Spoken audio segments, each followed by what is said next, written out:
I'm not, I'm not trying to impress you. I'm just trying to impress upon you. I'm like you. I'm no better than you. I'm a 960 SAT guy. and, and I'm not trying to offend anyone, trying to act all there if you got 940. But literally a 960 SAT guy. I cannot, you've never seen me read a speech because I cannot read a speech. Maybe the wrong business to be in. We don't have any of the results because there was a lot of confusion today. She got voted out. She lost her seat. No one. I gotta get through this. 6 years ago, no one believed that I could become a state representative. Dear Black Democrats, when are you going to stop allowing these Democratic politicians to blatantly disrespect you in front of your face? Like, when are you going to finally put your foot down? Because the level of bootlicking to these borderline racist, disrespectful, uncaring politicians that consistently pander to the lowest denomination of your community.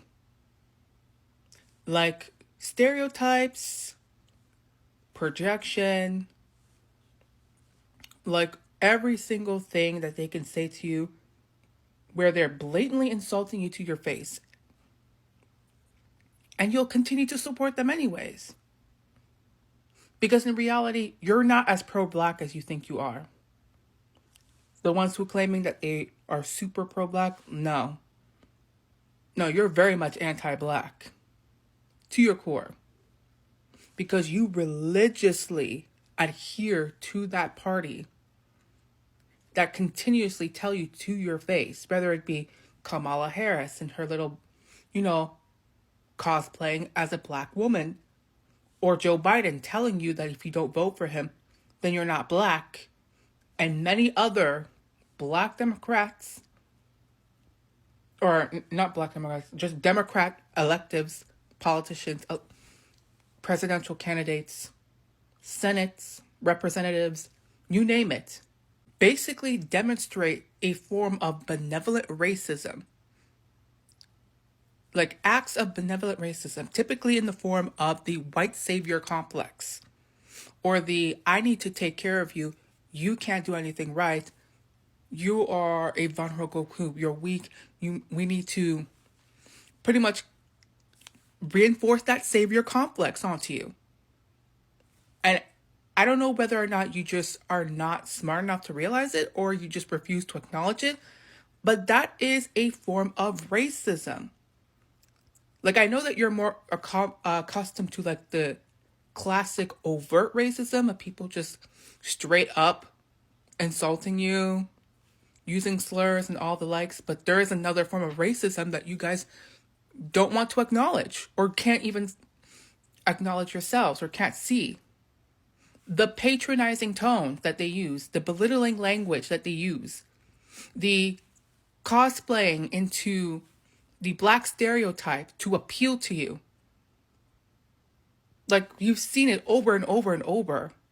When Kamala Harris was endorsing Megan Thee Stallion and Cardi B. Even when Jasmine Crockett was putting on this black scent, even though she's from an upper middle class background and is actually college educated. Hey, I'm tripping, I'm sliding, I'm riding through the back like fuck.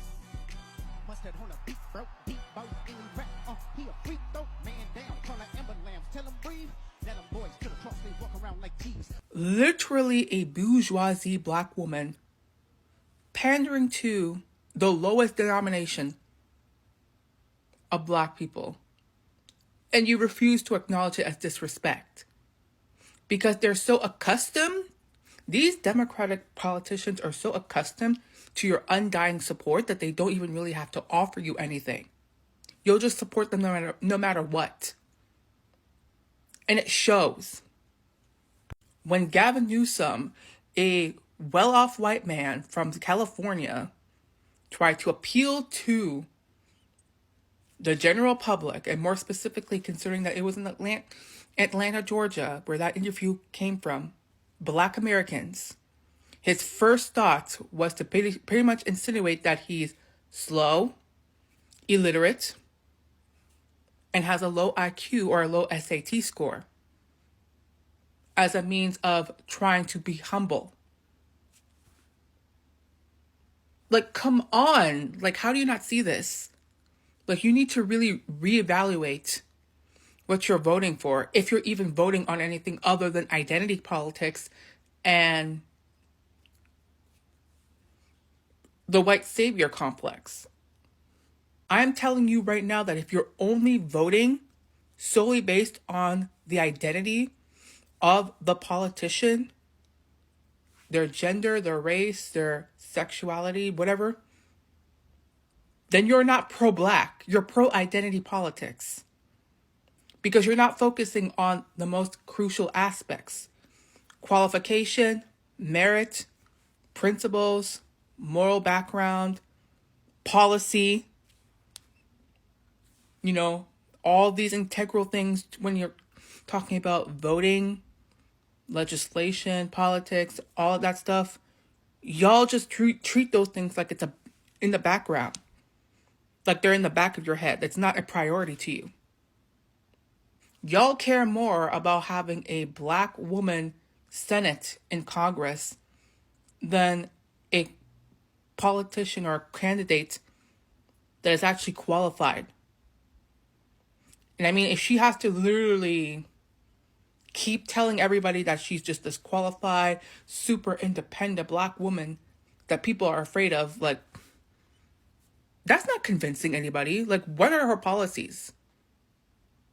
If Gavin Newsom has to literally just pander to or relate to his minority audience by pretty much calling himself intellectually deficient and illiterate and not being good at school and pandering or relying on Black stereotypes, like, what